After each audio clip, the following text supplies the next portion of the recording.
Ini adalah hutan yang diperbuat daripada manusia. Setiap pokok yang anda lihat, malah, mereka semua berubah daripada manusia. Kerana mutasi genetik dan gabungan tumbuhan, mengubahnya menjadi pokok mati dengan bentuk berpintal yang mengerikan. Baru semalam, Tuan menerima tugas yang misteri dan pelik. Ia adalah untuk menggantung lombong di tebing setiap hari. Adapun di mana dia tinggal, dalam bunker beberapa dozen meter di atas tanah. Di seberangnya terdapat satu lagi bunker yang serupa. Tetapi mereka dilarang untuk menghubungi satu sama lain. Sekitar ngarai, penuh dengan pelbagai ranjau dan halangan. Terdapat juga gangguan daripada pemancar satelit. Semua peranti komunikasi tidak boleh digunakan. Pada masa ini, lelaki itu menimbulkan keraguannya. Tujuan mereka berkawal di sini, adakah untuk memastikan tiada orang lain masuk ke ngarai? Temannya memberitahunya sebaliknya. Ini untuk memastikan tiada apa-apa di dalam ngarai yang terlepas. Supaya lelaki faham dengan lebih teliti, dia mengeluarkan bom tangan, dilemparkan ke dalam ngarai di sebelahnya. Beberapa saat kemudian berlaku letupan.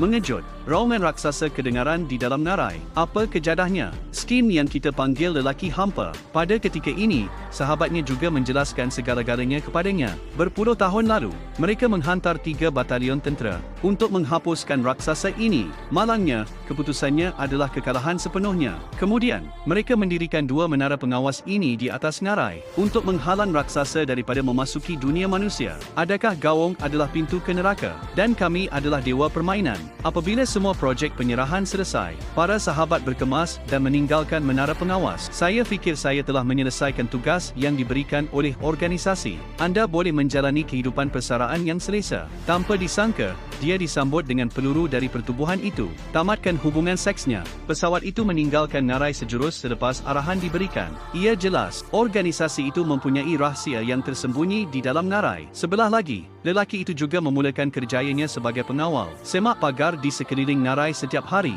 Periksa sama ada semua mesingan berat mempunyai peluru yang mencukupi. Dan status pelancar satelit. Kemudian laporkan kepada organisasi tepat pada masanya setiap bulan. Bunyi bising yang datang dari seberang ngarai hari itu. Lelaki memegang teleskop. Kemudian dia melihat adegan yang membuatkan jantungnya berdegup kencang. Saya tidak sangka pengawal di sebelah sana. Dia sebenarnya seorang kecantikan yang kelihatan manis. Sedikit yang mereka tahu, nasib mereka berdua secara senyap-senyap berubah dari saat ini. Malam tu, kedengaran bunyi tembakan dari seberang. Ternyata wanita itu mengambil inisiatif menghantar mesej kepadanya menggunakan cardboard. Tanya dia siapa namanya. Tetapi lelaki itu teringat amaran temannya sebelum ini. Kata pertubuhan itu melarang mereka berkomunikasi antara satu sama lain. Tak sangka, tindakan ini serta-merta mencetuskan kemarahan wanita itu. Ambil sahaja senapang penembak curi. Dia juga seorang penembak tajam. Dia juga membuat beberapa siri langkah provokatif. Lelaki itu merasakan maruahnya terhina. Satu tembakan memecahkan botol